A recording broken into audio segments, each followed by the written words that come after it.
Hello, the purpose of this video is for the assignment number 1 MAA 250 trimester 2 2017 group number 233 for Dan Dibrose and number 234 for Deborah Turner. The purpose of this video today is to debate the future of corporate scandals and fraud. We will be considering the recent business ethical scandals involving the convenience stores 7-Eleven and the automotive firm Volkswagen. I will be taking the place of student 1 and argue that corporate scandals and fraud are likely to increase in the future due to opportunity, greed, token penalties, media cover-ups, and a lack of accountability. Profit is more important than reputation. The scandals outline.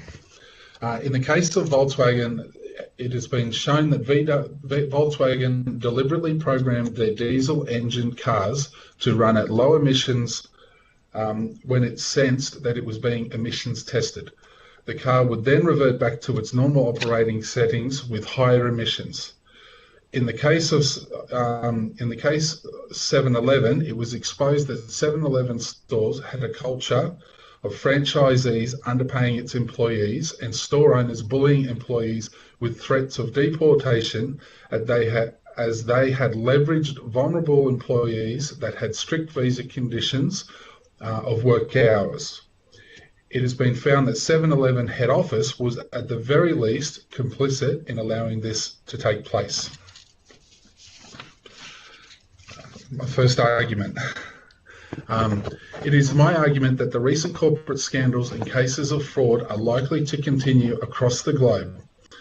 We have seen with these two most recent cases in 7-Eleven and VW that previous major scandals and cases of fraud that have made the headlines in the past, such as Enron and HIH, which had previously led to legislation changes such as the Sarbanes-Oxley Act in the US and the CLERP 9, the Corporate Laws Economic Reform Program, Audit Reform and Corporate Disclosure Act of 2014 in Australia. 2004, sorry, have done little to deter companies and corporations from finding ways to cheat the system for the sole purpose of increasing profit and share value. The recent VW case shows that companies will try and navigate around increasing tighter environmental protection laws whilst trying to maintain a competitive performance edge. These actions have led to significant detrimental outcomes for public health, as outlined in the IOP Science article and also the AP News article listed in the citations, with multiple actual deaths being linked to higher nitrogen oxide pollution, which was estimated to be 10 to 40 times the allowed levels, as well as financial cost as detailed in the Horsfield case study paper. It would definitely appear that VW implemented this plan on the basis that they believed that they would get away with it and were only caught by chance when the International Council on Clean Transportation ran tests to show VW as an example of how clean diesel vehicles could be. I believe we will continue to see corporations continue to try and maximise profit and find ways around the ever-increasing laws. Okay. I'm Deb, and my first argument and introduction is that corporate scandals and fraud are likely to reduce the future due to improved regulation, enhanced corporate government and codes of ethics, greater emphasis on ethics training, harsher penalties, and the powerful impact of the media. Reputation is more important than profit.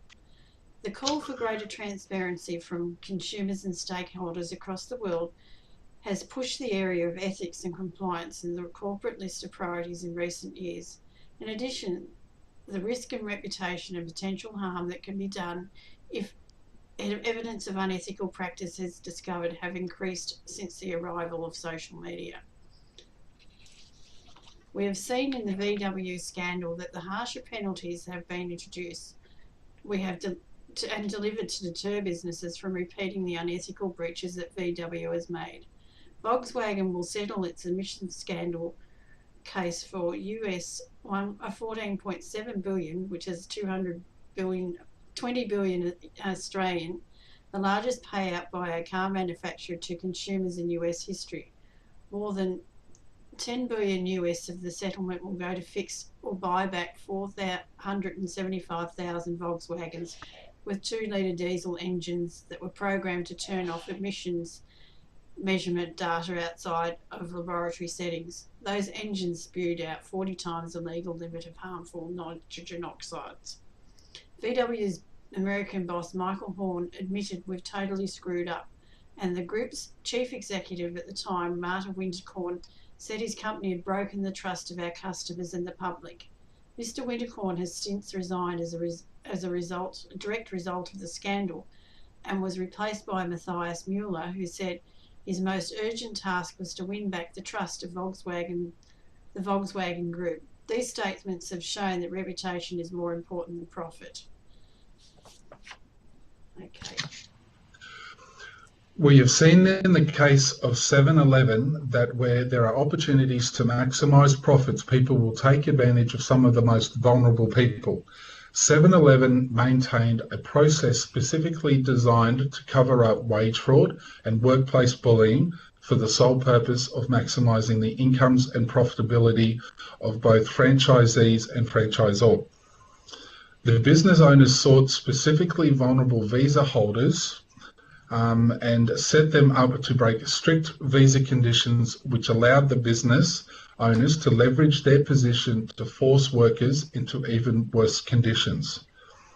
In the years prior to the scandal, Fair Work Australia and the Ombudsman had investigated multiple 7-Eleven stores and found the wage fraud, and despite Fair Work Australia's action, the behaviour continued.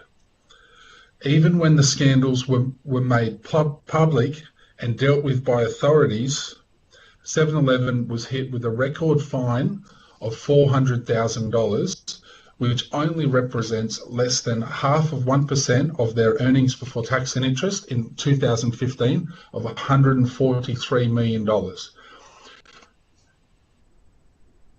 This hardly is a deterrent from repeating this behaviour. Whilst a number of executives have resigned, Russ Withers still remains a major shareholder and will continue to profit from the business and their practices. 7-Eleven franchise holders who exploited workers were doing what they thought they needed in order to remain in business. If the survival of a company depends on cutting ethical corners, then the temptation to do so will be very strong. Unethical behaviour is more prevalent in small businesses or franchises where profit margins are small and survival is always in doubt. The fallout of 7-Eleven's scandal has not yet been fully felt and proposed changes to legislation to prevent this from occurring has been tabled in Australian Parliament. Employment Minister Michaela Cash said workers in Australia deserve to have strong protections from exploitation, and she was urging Labor government to commit to supporting this important legislation. She told Fairfax Media. The new laws would hold franchisors responsible for franchisees' violations in circumstances where it had significant control or influence over them, knew or should have known about underpayments, or failed to take reasonable steps to prevent the violations. There are also much stiffer penalties for breaches, with companies facing a possible $540,000 in fines. So in conclusion, there will always be businesses that act badly. However, the majority of businesses are operating within the ethical framework through the adoption of ethics codes and providing ethical training to their employees. The recent exposure of unethical and illegal behaviour is no reason to be doubtful about reform. The Volkswagen scandal and reports of labour exploitation by 7-Eleven will serve good purpose if they encourage governments, citizens and business leaders to create an environment in which the ethical conduct becomes the standard. The failure of multinational companies to take swift action in the face of social pressure can be enormous and is much harder for managements to get these decisions wrong than right. Most corporations now allocate some of their budget to social responsibility issues. However, given the fact that international business ethics is now part of business education curricula in many countries, and there are increasing public expectations concerning corporate social responsibility, this may eventually lead to a change in the rules of the game of international business for the better. As future accountants and financial planners, we, as Deakin students, after completion of MAA 250 Ethics and Financial Services, will be better prepared to make ethical decisions as good corporate citizens. The end.